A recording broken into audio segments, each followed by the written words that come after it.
Hello and доброго дня, друзі! I'm Peter and here I'm telling you stories about the most interesting European cars of the 80s and 90s. Today we are talking about a really cool, capable and quirky Soviet and Ukrainian off-roader that is almost unknown anywhere else, the LuAZ 969M. I have some personal experience with this car and I'm going to tell you about it in this video. But before we start, don't forget to subscribe to my channel to never miss a new video. And if you are already subscribed, thank you so much. Now, let's get back to the car. LuAZ is the abbreviation for Lutzk автомобильный завод, meaning an automotive plant of the city of Lutzk. Lutzk is a city in western Ukraine, the capital of the Volyn region. The full name of the car was LuAZ 969 Volyn, with different letters after the numbers, showing different stages of facelifts and submodels. At first it was V, then A, and in the 80s M. In the 90s the same car received a new index 1302 instead of 969, and a new brand name Volynyanka, meaning a girl from Volyn region. But all those cars were commonly known to the Soviet public and referred to simply as LuAZ. The car was produced from 1964 to 2002, with a major facelift in 1979, when the new index 969M appeared. In this video, I'm going to focus on this model because it was sold in the 80s, and a little on the next variation 1302, produced in the 90s, which, spoiler alert, was basically the same car with a different engine.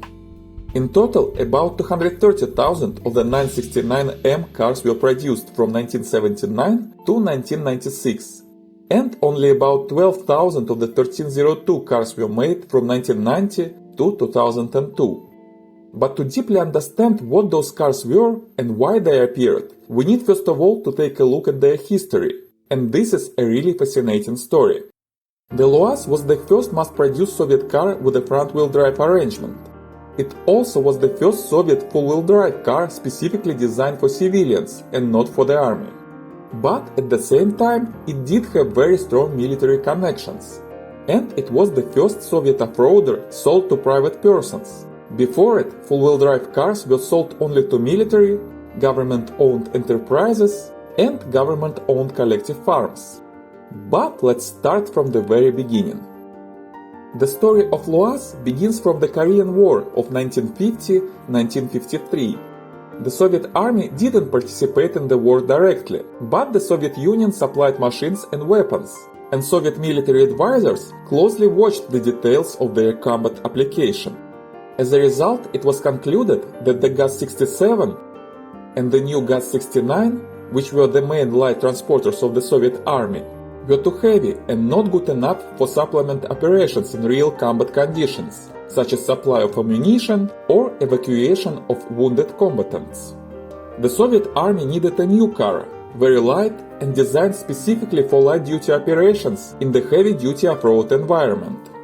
At the same time, the Soviet Union still was a very agricultural country, and farm workers and people living in small villages needed a cheap but reliable means of transportation, capable of dealing with Soviet roads, which were a total mess at that time, especially during the fall and winter seasons. So, the Soviet government decided to develop two different cars on very close platforms with sharing many parts, one for the army, which became the LuAZ 967, and one for civilian use, which ultimately became the LuAZ 969. I need to say that the process of the development of cars in the Soviet Union was very complicated, especially in 1950s and 1960s. It was absolutely different than anywhere else in the world. In other countries, the car was developed by designers and engineers, usually within one company, on the basis of market demand and sales expectations. In the Soviet Union, the government decided everything, including the future model of cars. Well, the government created some kind of government design order, which was transferred to design institutions for development, and then to production plants for production, according to government set production schedules. That system changed a little in the 1970s, but that's another story. So the Soviet government ordered the development of new cars to NAMI in Moscow. NAMI stands for Научно-исследовательский автомобильный и автомоторный институт. meaning Scientific Research Institution for Automobiles and Automotive Motors, and it was the main automotive design and engineering facility in the Soviet Union. NAMI first developed a military version of the car under a project name NAMI 032G by the end of 1956. Later, after many updates and variations, that car became LuAZ 967 TPK, where TPK means Transporter переднего края, or Frontline Transporter. You can see that Soviet people really loved abbreviations. The 967 TPK was a truly unique car. It was very short and lightweight. The first versions had fiberglass body panels, but later they were replaced with steel. It had a very durable suspension because it was meant to be airborne. The driver's seat was in the middle, like in the McLaren F1. The idea was to have space for two wounded soldiers at the sides of the car for easier loading and unloading. The steering column was foldable, so the driver could drive the car almost lying on his back, which was useful in crossfire battlefield conditions. And the car was really off-road capable. It was light, it had a full-wheel drive system with locking differentials and a flat undercarriage, so it could slide on top of mud and dirt. And it even could swim, using its wheels for propulsion. This car platform looked very prominent, and at the end of the 50s, NAMI used the same but simplified platform to fulfill the second government order for a civilian off-road car. It's interesting that the production of the military version started only in 1975 due to long testing and approval processes, over 10 years after the civilian version was launched. The 967 TPK was produced until 1989, with about 8,000 cars produced. The development of the civilian car started from developing a prototype NAMI 049 Огонек, meaning a small fire, based on the platform of the military TPK with fiberglass body panels and a motorcycle engine. Later, the fiberglass body was considered too fragile and expensive to produce, and it was replaced by a metal body with a cloth roof on a tubular frame. The government planned to produce this car in Ukraine in the city of Zaporozhye at ZAZ, Zaporozhsky Автомобильный Завод, the automotive plant in the city of Zaporozhye. So the engineers of ZAZ were involved in the development of the car too.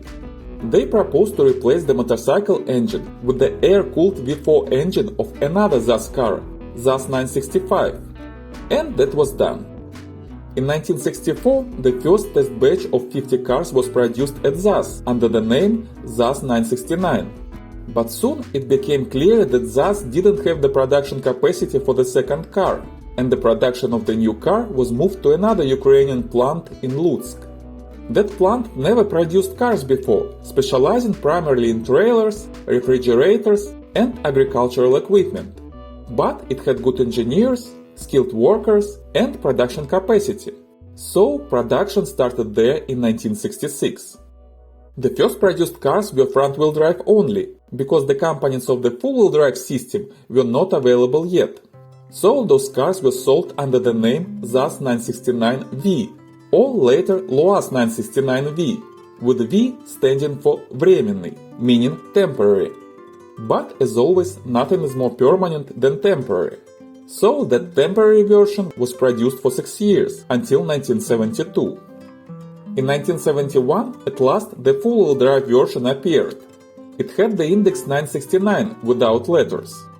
In 1975, the car was updated with a new, more powerful engine and received the index 969A. The letter A didn't mean anything specific and was used just to show that it was a new, upgraded version. In 1979, the 969 got a major facelift with a more modern roundish front part, a new dashboard, and better front seats from LuAZ. The car now had the index 969M, with M standing for modernized or modified. And in 1990, the final mass-produced version of the car was launched. It was basically the same car, but it received a new water-cooled engine, a new dashboard, and a couple of small updates. But it got a completely new model number for any reason. Now it was LuAZ 1302. The 969M and 1302 were produced in parallel until 1996, and later the 1302 was made until 2002. but during the last years it has been just a handful of cars every year. The car was really outdated and unpopular at that time. LuAZ made many modifications and concept cars trying to revive its product line, but none of them took off. So the manufacturer ceased in 2002. The production plant, however, was sold to new owners and later was revived. Now it produces buses and trolley buses under the name Bogdan, and they are very popular in Ukraine and surrounding countries. The LuAZ had a very straightforward exterior with flat body panels and a simple boxy form. It probably looked like a car that kids draw in a kindergarten.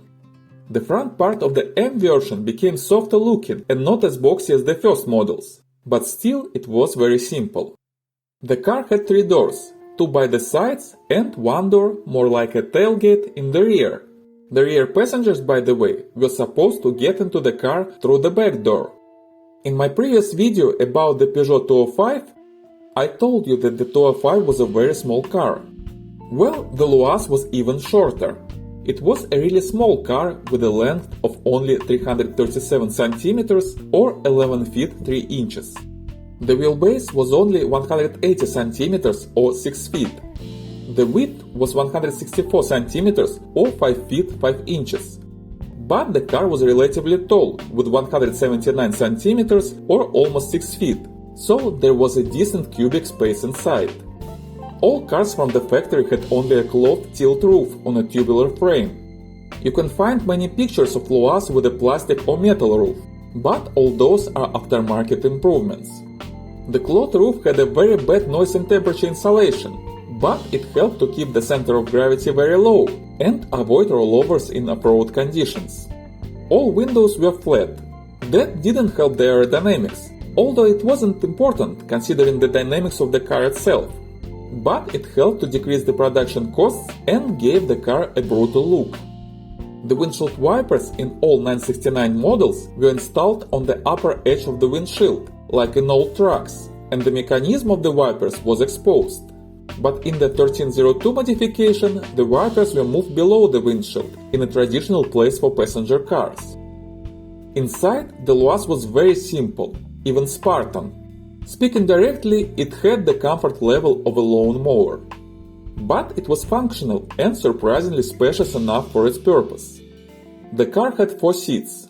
The front seats were more or less regular for a passenger car. The first models had very simple front seats with minimal adjustments. The 969M and the first years of 1302 had seats from LuAZ cars, also very simple. Later cars of the 1302 series had seats from the ZAZ 1102 Tavria, but still they were very basic. The rear seats were even more simple and very basic even for the 70s, but the distance between the front and rear row was huge, so the rear passengers had more legroom than passengers of a Rolls-Royce. The rear seats were foldable, and not only foldable, but also completely movable to the sides. With the fully folded rear seats, the LuAZ had a huge cargo space of about 3000 liters, or 790 gallons. And with the removed roof and folded seats, the car became a small but spacious pickup truck. That was very convenient, particularly in a country farming setting or for hunters and fishermen. The car found a huge demand in those categories of customers. At the same time, driving the LuAZ for a long time required strength of will and dedication. The car didn't have any kind of noise or temperature insulation. The floors and sides inside were bare painted metal, and the thin cloth roof obviously didn't add any insulation or comfort. So it was hot in the LuAZ in summer, cold in winter, and very noisy always. The 969s had a loud air-cooled engine that added a lot to the noise of the wind and tires. By the way, the usage of an air-cooled engine meant that the car couldn't use traditional heating on the basis of a heat exchanger like in water-cooled cars. But the 969 had a separate gasoline-powered heater. It was rather convenient, because you didn't need to wait until the engine warms up in winter. You could have the hot air right away. And you could also use this furnace as a pre-start heater for the engine. But it required a lot of maintenance. And if you didn't maintain it correctly, the gasoline heater could literally become a ticking bomb waiting to explode. This problem was solved in the 1302 with the appearance of the liquid-cooled engine. But it had another issue. The capacity of its heater was not enough to properly heat up the interior of the car, with its lack of insulation and large panel gaps. So LuAZ inside was more like a heavy-duty truck than a passenger car. The design of the dashboard was made in the same manner. The first modification had a flat metal dashboard, but the 969M already had it covered in plastic. But it still was flat, like, well, a board. The gauges and signal lamps of the instrument cluster were outdated and also referred to an old truck style. In the 1302 the cluster was updated, but the dashboard stayed almost the same. The driving position was not very comfortable, and the pedals were too small for drivers with large shoe sizes. The car had literally no comfort equipment. Even a simple radio wasn't available from the factory, even as an option. And in general, the choice of the trim levels was take it or leave it. The same for safety. The first cars didn't even have seat belts. The 969M finally got them, but only for the driver and the front passenger. Airbags, ABS, seatbelt tensioners, all those never were an option, even in rare cars produced in the 21st century. But, and this is a big but, that simplicity was exactly what many customers expected at that time. Less equipment meant fewer things to worry about, fewer things to break. And the target audience, farm workers, hunters, fishermen, and wild hiking tourists, loved and still love the LuAZ exactly for that simplicity and low costs. And for those who preferred comfort over function, there was a LuAZ Niva, which I have another video about. Or the half-military UAZ 469 as an intermediary link between the LuAZ and Niva. In addition, the LuAZ was a very convenient platform for modifications. Many owners installed additional insulation, replaced the roof with a plastic or metal one, installed the seats and dashboards from the Niva or even Volkswagen, and built their own comfortable interior of the LuAZ according to their vision and necessities. And the perfection of the LuAZ was in fact that it easily allowed for any customization with very basic tools and very little work. From the engineering point of view, the LuAZ had a monocoque body with an integrated side member frame. It was a front-wheel drive car with a full-wheel drive mode engaged with a special lever next to the gear lever. The LuAZ also had a lower gear and a lock-in rear differential. That was a very good set of off-road equipment for such a small car. But the civil version of the LuAZ didn't have the lock-in front differential like in the military 967, and it couldn't swim also. Well, you can't have it all, right? The suspension, however, was almost the same as in the military version. And it was great, because the suspension was very durable. It was intended to be dropped from airplanes with a parachute after all. The LuAZ had a unique independent torsion bar suspension, which was very heavy duty and capable in off-road conditions. The car didn't have a power steering, but steering was relatively easy on the road and very good off the road. The steering wheel was a little thin, so many owners replaced it or modified it. The brakes were, well, they were. The LuAZ had drum brakes for all four wheels. This was an archaic arrangement and not very effective, but it was okay given the low top speed of the car and the power of its engine. And speaking of the engines, the engine of the 969M was quite interesting. It was an air-cooled 1.2-liter V4 engine. That's already unusual for passenger cars. But that's not all. This engine, produced in Melitopol, Ukraine, was used in LuAZ cars, particularly the LuAZ 968. But the LuAZ 968 was a rear-engine car, and the LuAZ was a front-engine one. So the engineers had to turn this engine around. That caused the necessity of some adjustments. But on the bright side, that engine was healed from its main disease, a tendency to overheat. Now the engine was in front and had a lot of fresh air to cool down. That was actually a very good and reliable little engine. The V4 arrangement has many advantages by itself, like lower vibration and less stress on the parts. On the downside, it was loud, with a specific motorcycle sound. That particular engine, despite low horsepower, had a very good torque on low revs that was golden in the off-road environment. The power output was 40 slow horses with a top speed of just 85 kilometers or 53 miles per hour, and 0 to 60 miles per hour never. The LuAZ 1302 in 1990 received a completely different engine. That was a liquid-cooled inline four-cylinder engine with a displacement of 1.2 liter, a power output of 53 horsepower, a top speed of 100 kilometers or 62 miles per hour, and 0 to 60 maybe. Well, officially the 0 to 60 time was just over 30 seconds, but not all cars could actually reach it. The new engine was quieter and more comfortable with more traditional heating, but it was less off-road ready and less reliable. So many LuAZ enthusiasts still prefer the old one. But most of them replaced the alternator and carburetor, which are considered weak parts in LuAZ. It's relatively easy to install parts from Lada to old LuAZ engines, so most of the owners do that. And in general the engine bay of the LuAZ is relatively large for its small engines. So it's easy both to work on the engine or to replace it with something bigger, like an engine from the Lada Niva or even Volkswagen Golf or Subaru. Here again, the LuAZ was a great platform for customizations and improvements. All cars were equipped with a 4-speed manual transmission, built on the basis of the gearbox of the ZAZ 965. When the engine was moved to the front and turned around, the engineers had to turn around the gearbox too, and that led to the unique reversed gear shifting pattern. In the LuAZ, you shift to the first gear left and back, and the second gear left and front. The same for the third and fourth gears. The third is back, the fourth in front. A small but interesting detail. In addition to the main gear shifting lever, there were two other levers. One turned on the rear axle and also turned on the lower gear, and another one locked the rear differential. I drove the 969M several times, and I almost bought it once. I literally stood next to the car with the money in my hand. But the deal didn't come through, because the seller at the last moment decided to keep the car for himself. I can tell that in terms of driving experience, the LuAZ was something unique. It didn't feel like a car or even a truck, but rather like a tractor or a tank. It was a very different car on the road and in the off-road conditions.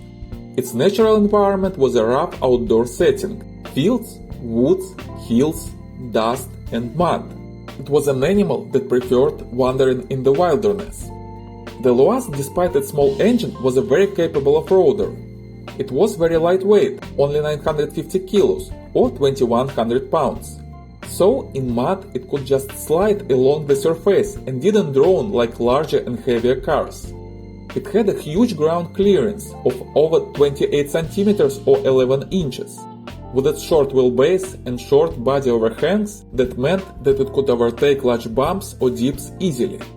A straightforward all-wheel drive system with the mechanical differential locking and the lower gear with a huge gear ratio of 7.2 helped the LuAZ to pass even the toughest puddles and mud deposits and climb steep hills, and the low center of gravity prevented the car from rolling over. The small size made it easy to pass between trees in the woods, and the sitting position allowed for very good visibility, so you knew where you were going to. Its off-roading capabilities were extremely impressive.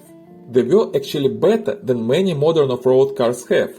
And the best part of it, the LuAZ had those capabilities right from the factory.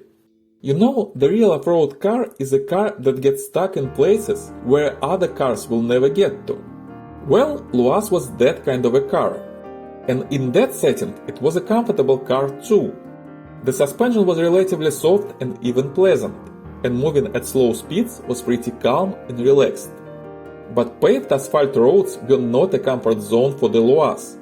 When you tried to get it up to speed, it instantly became rather unpleasant and mean, very loud, hot, slow and shaky. When you drove it on the roads, you felt like either you were going to war or you were already fighting at war, so you wanted to get off the road as soon as possible. Many Soviet country roads were actually off-road environment by modern standards. You had deep snow and ice in winter, sand and clay in summer, and deep mud all other times of the year. And the LuAZ was prepared for that right away. You could take it and go virtually anywhere without any preparation. But if you wanted to make it even more capable, you could easily do that. It was really easy to improve the interior, replace or modify the engine, add additional off-road equipment, improve the good suspension even more, and build a really capable, reliable and comfortable car for hunting, fishing or long expedition travels. In fact, most of the owners actually did some kind of modifications to their cars. It's virtually impossible to find a car in good unmodified condition now. That might be said for any other car, but for the LuAZ, that was a part of the game, I think. I cannot say that the LuAZ really played a significant role in the automotive history. This car was almost unknown outside of the Soviet Union, and even in its motherland, it was one of a kind, with no direct successors. But it was a very interesting and unique car that often was underestimated and almost forgotten at some point. It wasn't a comfortable, versatile car for every day and every situation. The LuAZ had a very specific purpose: to deliver you and your luggage anywhere, with or without roads. And it fitted that purpose perfectly. And that's why it was loved and still is loved by thousands of people who had the necessity to boldly go where no man has gone before. Neither LuAZ 969 nor 1302 were exported to the United States for obvious reasons. It was, however, exported in very limited numbers to the countries of Eastern Europe and some Asian and even African countries. The military version 967 TPK was actively supplied to the army of Eastern Germany, so it may be easier to find it in Europe now than the civilian versions. But almost all those cars are older than 25 years now, and you can legally import one into the United States and become an owner of a truly unique vehicle, if you manage to find one. Most of those cars are in Russia and Ukraine, and it's virtually impossible to get them from there now because of the Russian-Ukrainian war. But I know one car on sale in Germany right now for a reasonable price of 3,400 euros. The pricing situation in general is not very clear. There was a time 20 years ago when you could buy a LuAZ literally for $300, but then those cars started to gain more and more popularity among the fans of outdoor activities and off-road enthusiasts. So the price for good examples can reach $5,000 and more in Russia. The price for cars in fair condition is about $2,000–3,000. But once again, this is not really relevant now, because of the war and sanctions. You can theoretically import a LuAZ from Kazakhstan. The prices there are from $1,000 to $4,000, but the shipping may add a significant number to this amount. But if you are really interested, contact me and I will try to help you to arrange the purchase. There are a couple dozen cars on sale in Kazakhstan now. It would be really interesting to see a LuAZ in the US. I'm not sure if there is a single one of them here now. Well, thank you very much for watching. If you happen to own or drive a LuAZ, please tell me about your experience. Do you agree with my personal impressions? Thank you very much for your comments and your stories.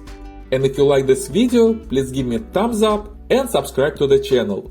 New interesting stories are coming soon.